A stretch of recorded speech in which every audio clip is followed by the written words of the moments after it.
I think that the basis behind the Calling universe can be expressed with one word: sadness.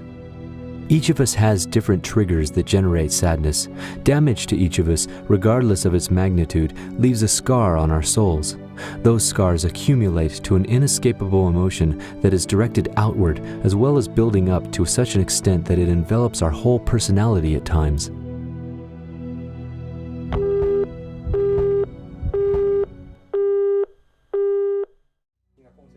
The basic concept of this game's atmosphere is expression of horror in a traditional Japanese way.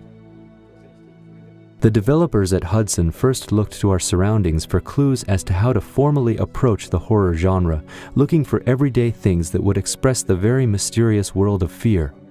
We knew that way of approaching this would be difficult, especially since we didn't intend on going about it directly with blood and gore, but instead wanted to stimulate the psyche so as to further enhance the fear by triggering each individual's imagination. And that way, the experience of playing the game would be a little different for each person. There is a chat site called The Black Page where it's rumored that you can communicate with the dead. Little does everyone know that once you participate in this chat room, you are pulled into a realm between the living and the dead. The realm consists of memories of people who are dragged into this place from such places as schools and hospitals, and the story unfolds from within this realm. The question of whether the Wii owners in today's market will actually play a horror game has come up.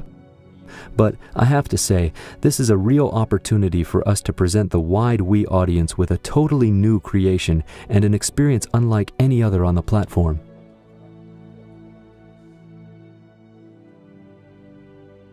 It started with the idea of using the Wii remote as a cell phone to give it an extra dimension of reality. So, while playing this game, I'd really advise everybody to put the Wiimote to your ears and listen to what the characters are saying.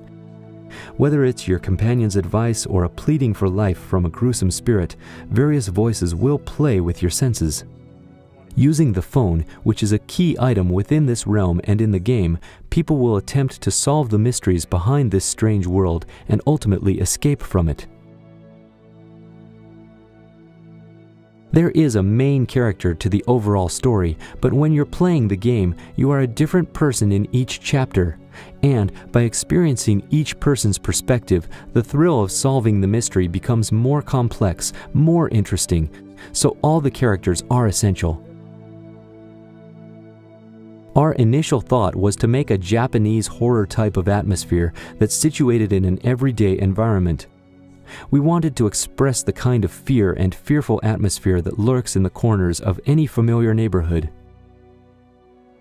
The game also includes both passive and active fear factors, so the players can get their spooks in various ways, both by doing things and just having things happen to them.